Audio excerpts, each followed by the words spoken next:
Christmas Eve, 1945, Fayetteville, West Virginia. The Sauter family went to sleep like any other night. George and Jenny Sauter, 10 children under one roof. At 1 a.m., the house caught fire. George and Jenny escaped with 4 of their children, but 5 of their kids were still inside. They tried to go back. The ladder was missing. The phone line was cut. George's truck wouldn't start. By morning, the house was ash. But here's what no one could explain.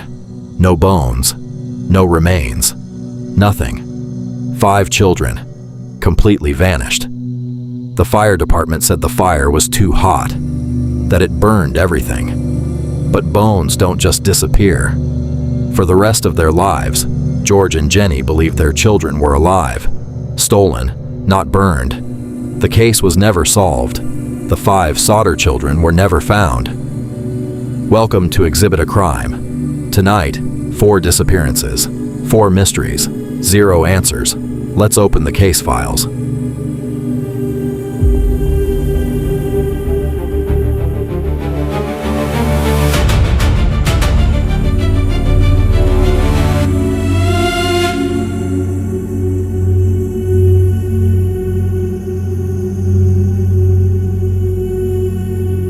Australia, October 21st, 1978.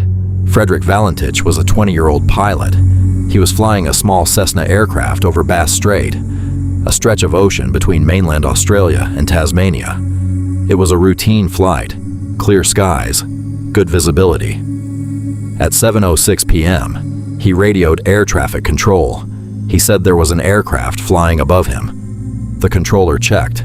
No aircraft were in the area.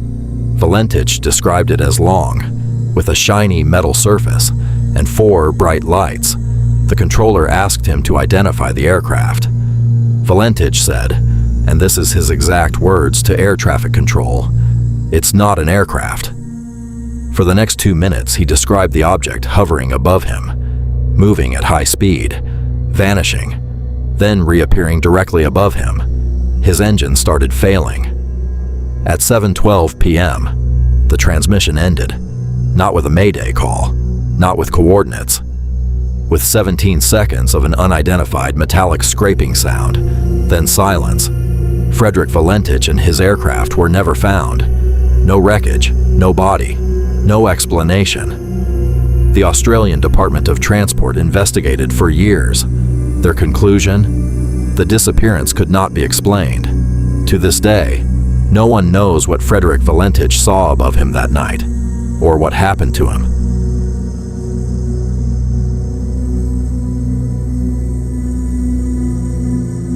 Varna, Bulgaria, July 2014. Lars Mittank was a 28-year-old German man on vacation with friends. On the last night of the trip, he got into a fight at a bar and injured his ear. His friends flew home. Lars stayed behind to see a doctor. That's when things got strange. He called his mother from the hotel. He told her he was in danger, that he needed to hide, that people were trying to kill him. His mother tried to calm him down. She thought maybe it was the medication. The next morning, Lars went to the airport. Security cameras caught him sitting in the waiting area. Then he stood up, walked to a doctor's office inside the airport, leaned over the desk and whispered something to the receptionist, then ran. He sprinted through the airport, jumped over a fence, and disappeared into a field. That was the last confirmed sighting of Lars Mittank. His wallet, passport, and luggage were left behind. His family hired private investigators, searched across Europe. Nothing. In 2015, a man matching his description was spotted in Romania. In 2016, possible sighting in France. But Lars Mittank has never been found. What did he whisper to that receptionist? What was he running from? No one knows.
Los Angeles, January 2013.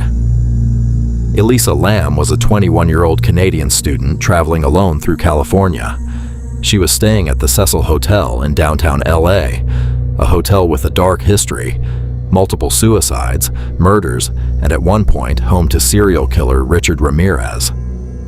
On January 31st, Elisa disappeared. Her family reported her missing. 2 weeks later, guests at the hotel started complaining. The water tasted strange. The pressure was low. The color was off. A maintenance worker climbed to the roof to check the water tanks. He found Elisa Lam's body inside one of the tanks.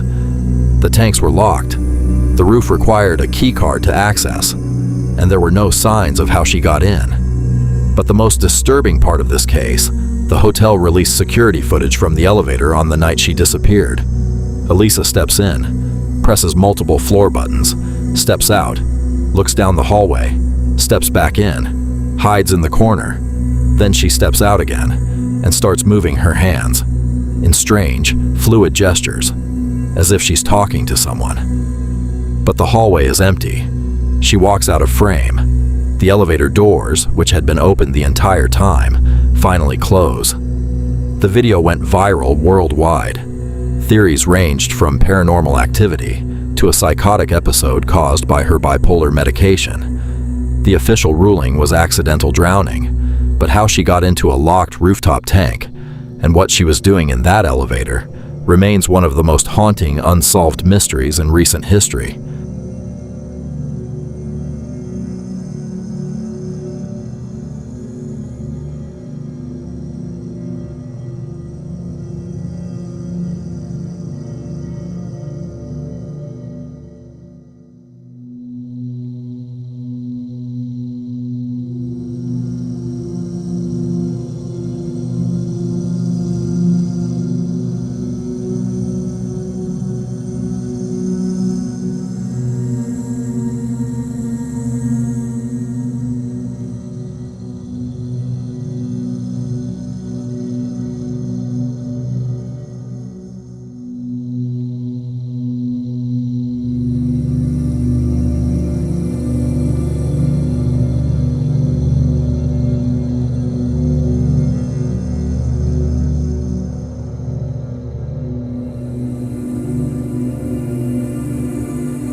Four cases, 4 families who never got answers, 4 files that are still open. The Sauter children vanished without a trace on Christmas Eve.